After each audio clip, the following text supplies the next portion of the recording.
అదేవిధంగా కార్యకర్తలు సంక్షేమ పథకాల పైన పేదలకు అందించడం జరిగింది.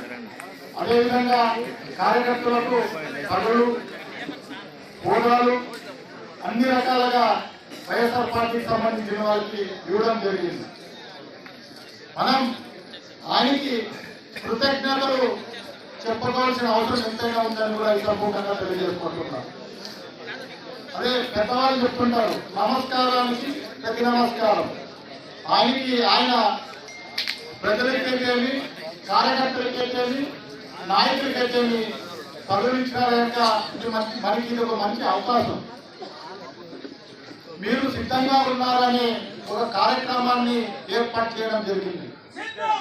మేము మీకు అండగా ఉంటాం, మీరు చెప్పిన దానికి మేము సిద్ధంగా ఉన్నామని ఆయన కృతజ్ఞతలు చెప్పడానికి మనం పోవాల్సిన అవసరం ఎంతైనా ఉందని కూడా ఈ సముఖంగా తెలియజేసుకుంటున్నాం.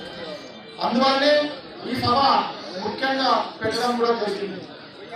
ఈరోజు మన రాష్ట్రంలో కాకుండా మన దేశంలోనే పెద్దలందరూ చెప్పారు, ఏ రాజకీయ నాయకుడు కూడా మీకు ఏదైనా నిజంగా అంటే ప్రభుత్వం నుంచి లబ్ధి పొందింటే మీకు ఓటేయండి, లేకపోతే ఓటు వేయొద్దనేది చెప్పే ఏకైక మగవాడు ఎవరైనా ఉన్నారంటే కేవలం ఒక జగన్మోహన్ రెడ్డి.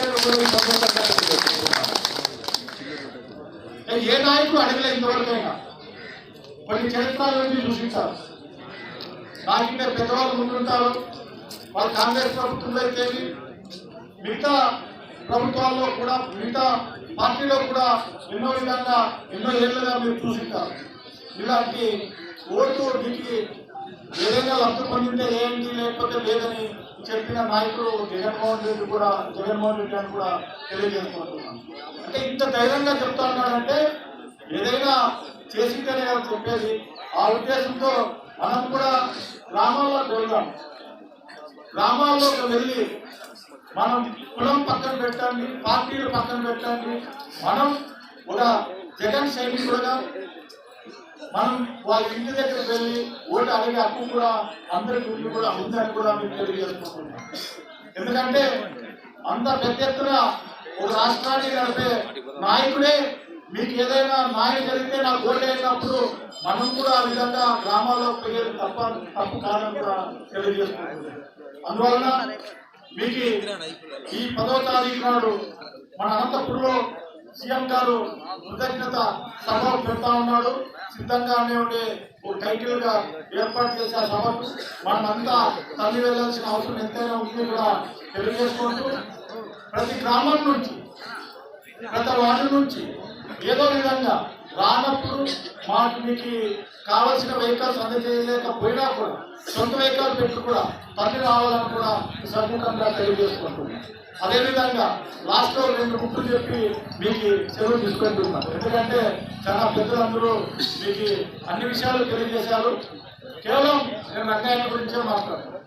రంగయ్య నేను ఎలక్షన్ ముందులో 2 నెలల ముందు మాత్రమే రంగయ్యతో క్లోజ్గా లేను.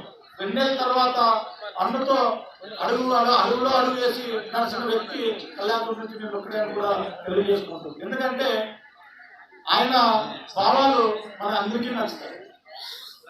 ఇంతకుముందు పల్లెలోకి వెళ్తూ ఉంటాం, అందరూ ఎస్సీ కానీ బీసీలు కానీ అందరూ ఉంటారు.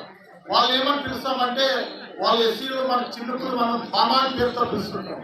అదేవిధంగా బోయలు కూడా ఎవరన్నా రెడ్డి కానీ కమ్మాసుకుంటే మామ వర్షం అంటారు. అలాంటి వ్యక్తి మన రంగయ్య.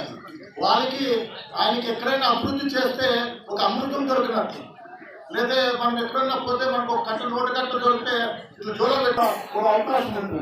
దీన్ని మనం గెలిపించుకుంటే మన గ్రామాలు బాగుపడతాయి, మనం బాగుపడతాం, మన కాన్స్టిట్యున్సీ కూడా మన నియోజకవర్గం కూడా బాగుపడుతుంది. అన్ని రకాలుగా బాగుంటుందని కూడా సముఖంగా తెలియజేసుకుంటూ ఈ అవకాశం ఇచ్చినందుకు పేరున ధన్యవాదాలు తెలియజేసుకుంటూ జై జగన్.